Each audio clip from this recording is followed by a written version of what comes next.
إن الحمد لله نحمده ونستعينه ونستغفره ونعوذ بالله من شرور أنفسنا وسيئات أعمالنا من يهده الله فلا مضل له ومن يضلل فلا هادي له أشهد أن لا إله إلا الله وحده لا شريك له وأشهد أن محمدا عبده ورسوله وبعد. Alhamdulillah, kita kembali bersyukur kepada Allah Subhanahu wa taala atas segala kenikmatan yang Allah berikan kepada kita semua. Kenikmatan yang tidaklah kita diberikan kecuali dalam rangka memperbaiki ibadah kita kepada Allah Subhanahu wa taala, memperbaiki kehidupan kita yang dengannya wajib bagi seorang mukmin, seorang muslim untuk senantiasa bersyukur kepada Allah Subhanahu wa taala. Salam beserta salawat yang kita haturkan kepada baginda Nabi sallallahu alaihi wasallam, yang Rasulullah sallallahu alaihi wasallam adalah contoh dan suri tauladan kita yang wajib untuk kita mengikutinya pada setiap tutur kata, ucapan dan perbuatan Nabi sallallahu alaihi wasallam serta akhlak dan keyakinannya. Alhamdulillah, kita masuk pada kesempatan ini surat An-Nasr. Surat An-Nasr adalah terdiri dari 3 ayat yang kata beliau di sini madaniyah. Artinya dia adalah, jumhur ulama mengatakan bahwa surat ini diturunkan setelah berhijrah. Kenapa? Karena para ulama menyebutkan bahwa surat yang paling terakhir diturunkan oleh Allah Subhanahu wa taala kepada Nabi adalah apa? Surat An-Nasr. Surat yang paling terakhir.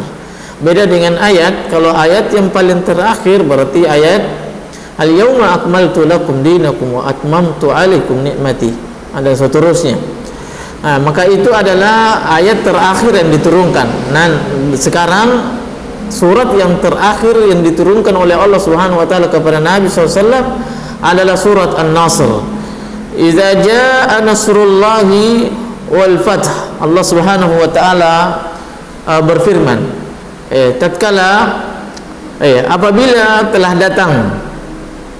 apabila telah datang pertolongan Allah kepadamu wahai Nabi sallallahu alaihi wasallam, wahai Muhammad sallallahu alaihi wasallam, pertolongan atas seluruh musuh-musuhmu. Yang kemudian kalimat iza di sini dan sebelumnya bahwa surat ini ketika turun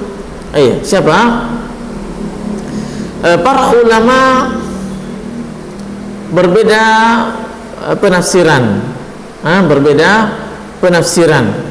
Yang kemudian Ibnu Abbas radhiyallahu taala anhu, beliau Umar bin Khattab radhiyallahu taala mengambil siapa? Ibnu Abbas. Yang kita tahu bahwa Ibnu Abbas adalah min sigaris sahabat, di antara sahabat-sahabat yang masih muda, yang kecil. Yang kemudian beliau diambil oleh Umar bin Khattab radhiyallahu taala anhu dan diikutkan bergabung dengan para pembesar, para sahabat, yaitu para ahli Badar. Yang kata Ibnu Abbas, tidak ada yang lebih muda, tidak ada yang sepadan dengan saya pada saat itu di dalam majelis itu kecuali saya. Lalu kemudian mereka ternyata Ibnu Abbas ini mendapati mereka lagi bermusyawarah, bermuzakarah dengan menafsirkan ayat ini, surat ini. Lalu kemudian mereka saling bertanya dan mengeluarkan masing-masing tafsirannya. Setiap orang di kalangan sahabat ini mengeluarkan tafsirannya, menyebutkan penafsirannya tentang surat ini, maka yang lainnya pun diam. Maka pada saat itu Ibnu Abbas ini tatkala masuk di kumpulan para sahabat atau pembesar sahabat ini, maka mereka mengatakan, siapa yang kamu bawa ini wahai Umar? Maka Umar radhiyallahu taala anhu mengatakan, dia adalah orang yang kalian ajari selama ini. dia adalah orang yang kalian ajarin selama ini. Maka ketika itu Ibnu Abbas ditanya, tatkala mereka para pembesar ini sudah menyebutkan semua penafsirannya, kemudian Ibnu Abbas begitu terdiam saja karena tidak berani, karena dia tahu bahwa ini orang-orang ulama semua ini, para pembesar sahabat. Maka Ibnu Abbas ditanya, datang gilirannya, apa pendapatmu tentang surat ini wahai Ibnu Abbas? Dia bilang, saya tidak berpendapat sama dengan dia, dan saya tidak berpendapat dengan dia juga. Adapun pendapat saya bahwa ayat ini tentang dekatnya ajal Nabi Sallallahu Alaihi Wasallam. Maka ayat ini turun menandakan bahwa bahwa ajal Nabi dekat, sudah dekat. Waktu wafatnya Nabi, diangkatnya oleh Allah Subhanahu Wa Taala, diambil nyawanya oleh Allah Subhanahu Wa Taala adalah dekat. Oleh karena itu, tatkala turun surat ini, maka Fatimah radhiyallahu taala anha bersedih dan menangis, menangis. Lalu kemudian menangis, kemudian tersenyum. Maka orang-orang di sekelilingnya pun berkata, apa yang membuat menangis dan apa yang membuatmu tertawa? Maka Fatimah radhiyallahu taala anha mengatakan bahwa yang membuat saya menangis bahwa ayahku akan meninggal. Lalu kemudian Nabi SAW memanggilnya dan membisiki siapa? Fatimah radhiyallahu taala anha. Kemudian berkata kepada siapa? Kepada Fatimah radhiyallahu taala anha, dikatakan kepadanya oleh Nabi SAW bahwa tenang, jangan terlalu bersedih. Kenapa? Karena engkau adalah orang yang paling pertama dari keluargaku yang akan ikut denganku, maksudnya akan wafat setelahnya. Betul saja bahwa tatkala surat ini turun, Nabi Shallallahu Alaihi Wasallam 2 tahun setelahnya, maka beliau pun wafat. Nabi SAW beliau pun wafat.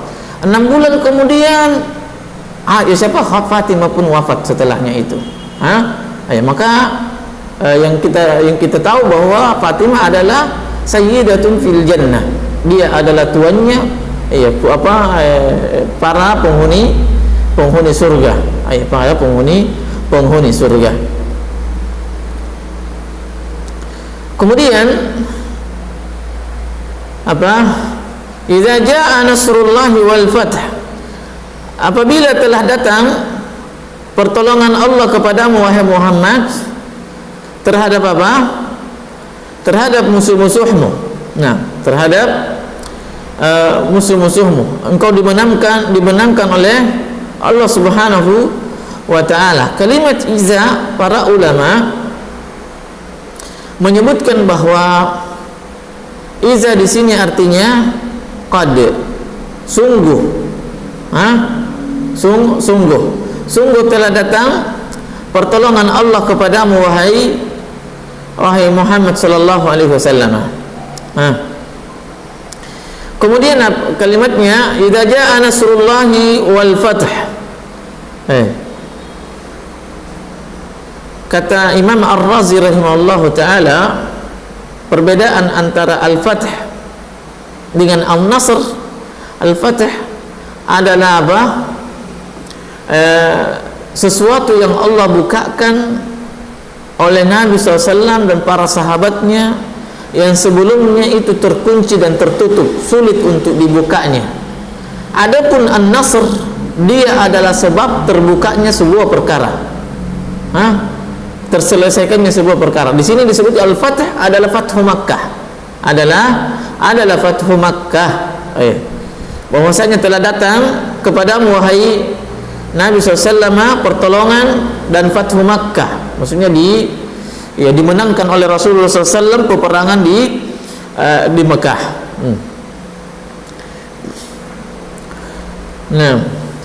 Wa ra'aitan nasa yadkhuluna fi dinillahi afwaja.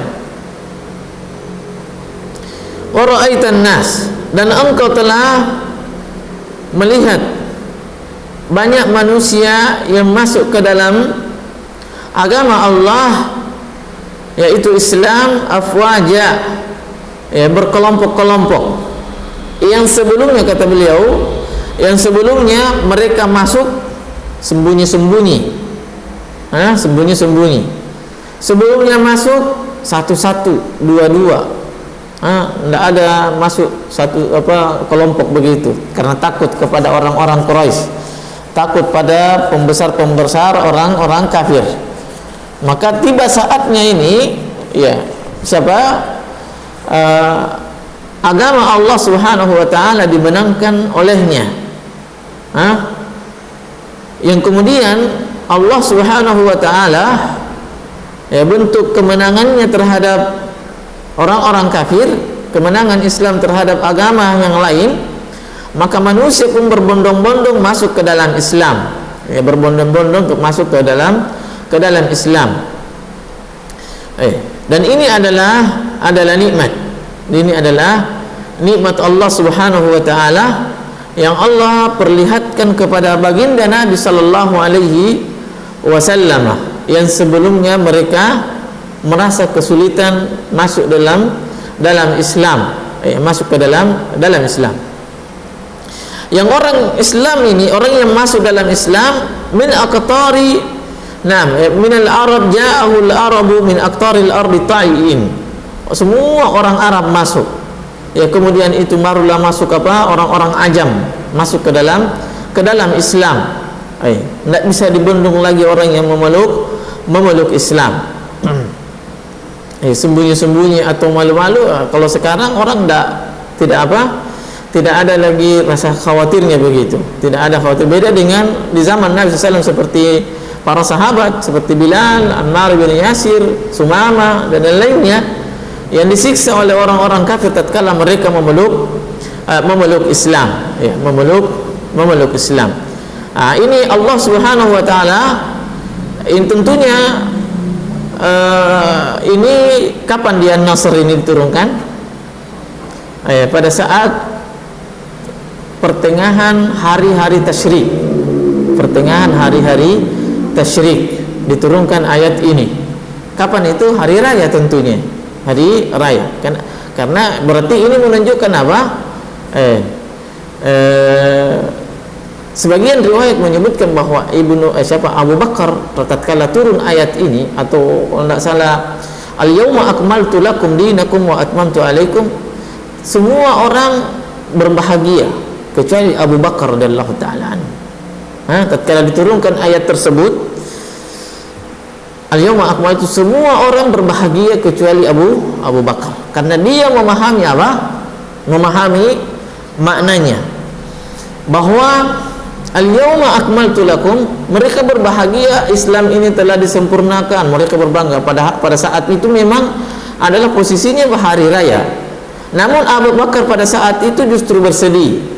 Ditanyakan kenapa bersedih? Dikarenakan ini adalah pertanda bahwa Nabi Shallallahu Alaihi Wasallam akan wafat, menunjukkan bahwa umurnya dekat, tinggal sedikit lagi.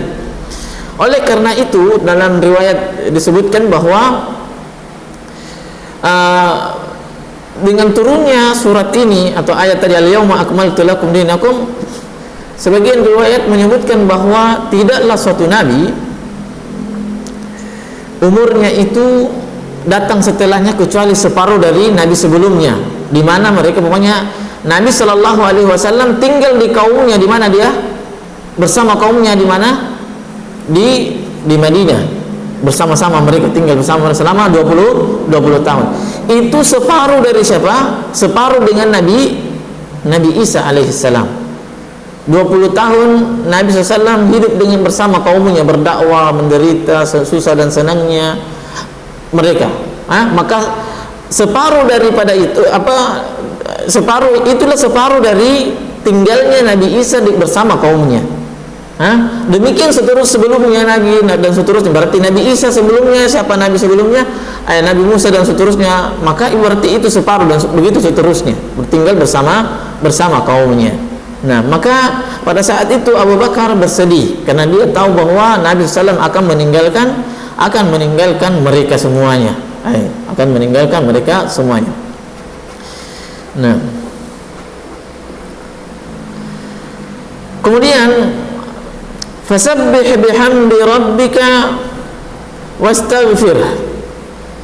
Fasabbih, dua penafsirannya. Apa dia? Fasabbih dan bertasbihlah, bertasbih subhanallah.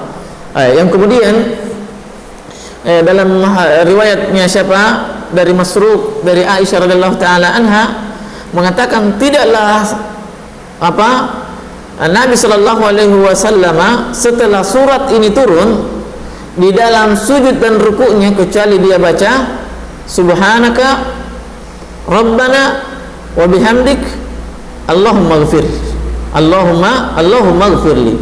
Doa dalam sujudnya dia baca itu setelah turun ayat ini. Berarti berapa lama itu? 2 tahun tadi kita sebutkan. 2 tahun. 2 tahun ini dibaca terus dalam sujud dan rukuknya Nabi sallallahu alaihi wasallam, karena ini adalah fasabbih bihamdi rabbika wastaghfir.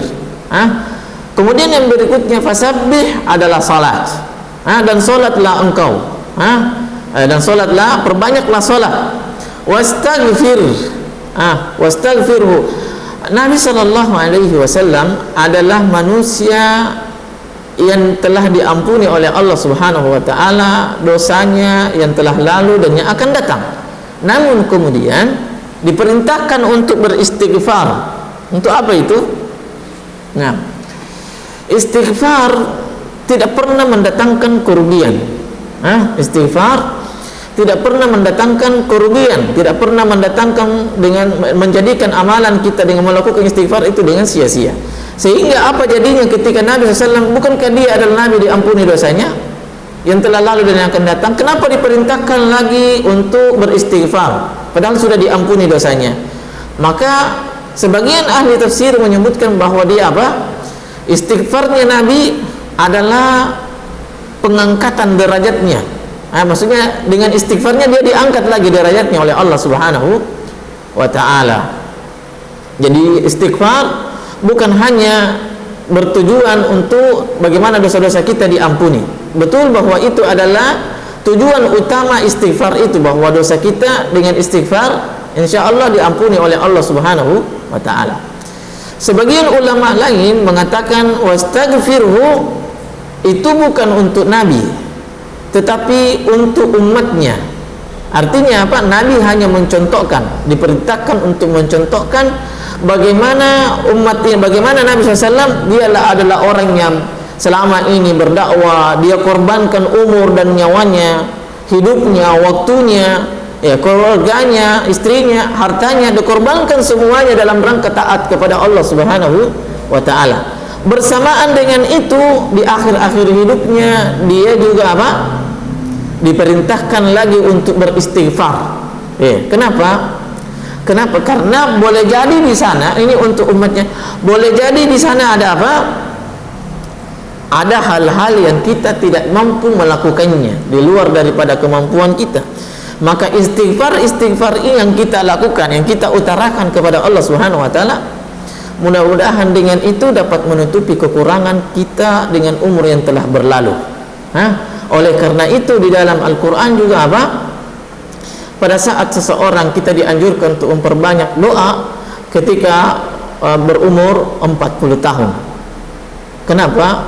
Mungkin boleh jadi supaya umur kita atau sisa umur kita 20 tahun itu kita berusaha memperbaiki dan seterusnya, dosa-dosa kita yang lalu diampuni oleh Allah Subhanahu wa ta'ala. Subhanahu wa ta'ala. Makanya orang yang 40 tahun itu agak berat untuk berpindah pandangan, dan para nabi juga diangkat menjadi nabi saat umur 40 tahun. Supaya apa? Karena mereka, kenapa mereka begitu? Dikarenakan umur 40 tahun itu sulit untuk apa? Goyang. Pandangan pemikiran seseorang lagi matang-matangnya. Lagi matang-matangnya. Nah, maka orang yang kita ini ketika sudah berumur nantinya 40 tahun, saat ini juga kita diperintahkan memperbanyak dan memperbaiki diri.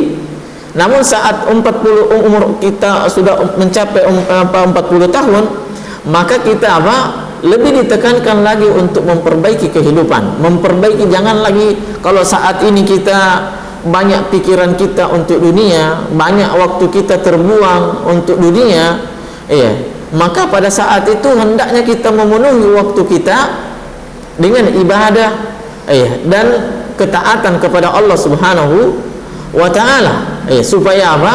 Supaya umur yang kita telah habiskan itu, bukan boleh jadi lebih banyak dihabiskan untuk bergurau, bukan untuk ketaatan, untuk dunia lebih banyak. Maka apa? Kita diberikan hidayah, kita diberikan apa? Taufik oleh Allah Subhanahu wa taala, sehingga yang kita harapkan adalah husnul khatimah. Husnul khatimah. Nah, fasabbih bihamdi rabbika wastaghfir.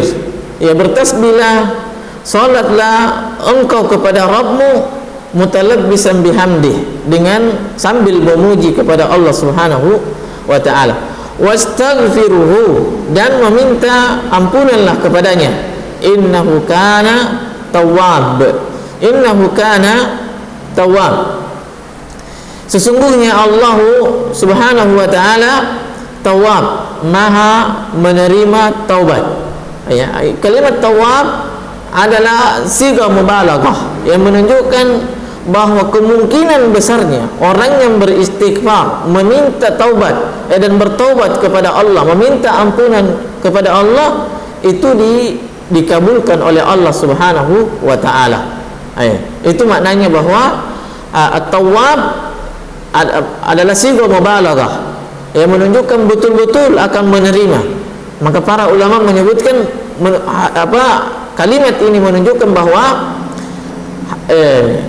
kemungkinan besar setiap orang yang atau bagi siapa saja yang bertaubat kepada Allah, beristighfar dan meminta ampun kepadanya, akan diterima oleh Allah Subhanahu wa taala. Kata beliau, wa kana ba'da nuzuli hadhihi surah yuksiru min subhanallah wa bihamdihi astaghfirullah wa atubu ilaih. Dia banyak berdoa, berzikir dengan ini. Subhanallah wa bihamdih, maha suci Allah, dan segala puji baginya. Astaghfirullah wa atubu ilaih, saya memohon ampunan dan bertaubat kepadanya. Nah, ulima annahu qad iktaraba ajaluh. Tatkala surat ini turun, maka telah diketahui bahwa ajal Nabi sudah dekat. Wa kana fathu Makkah fi Ramadan, dan fathu Makkah adalah pada bulan Ramadan tahun 8, dan Nabi SAW wafat pada tahun ke-10 Hijriyah, yaitu pada bulan Rabiul Awal, yang kata para ulama bahwa seluruh ulama sepakat bahwa wafatnya Nabi sallallahu alaihi wasallam adalah Rabiul Awal. Kemudian tanggal berapa? Tanggal 12. Adapun kelahirannya, maka para ulama berbeda pandangan bahwa hari Senin apa itu. Bukan hanya ada yang bilang 5 Rabiul Awal, ada yang bilang 7 Rabiul Awal, ada yang bilang berapa? 12 Rabiul Awal wafatnya. Artinya apa? Kelahiran Nabi Shallallahu Alaihi Wasallam diperselisihkan, namun disepakati tentang wafatnya Nabi Shallallahu Alaihi Wasallam. Maka seyogyanya seorang mukmin mengambil apa yang disepakati dan berhati-hati terhadap apa yang para ulama berselisih di dalamnya. Oleh karena itu, maka tidak sepantasnya seseorang bersemangat untuk untuk melakukan maulid pada hari tertentu yang kemudian mereka tidak pernah merasakan kesedihan mengingat jasa-jasa Nabi Sallallahu Alaihi Wasallam, di mana Nabi Sallallahu Alaihi Wasallam diwafatkan yang seluruh ulama ijma' di dalamnya dan bersepakat tentang hari wafatnya Nabi Sallallahu Alaihi Wasallam.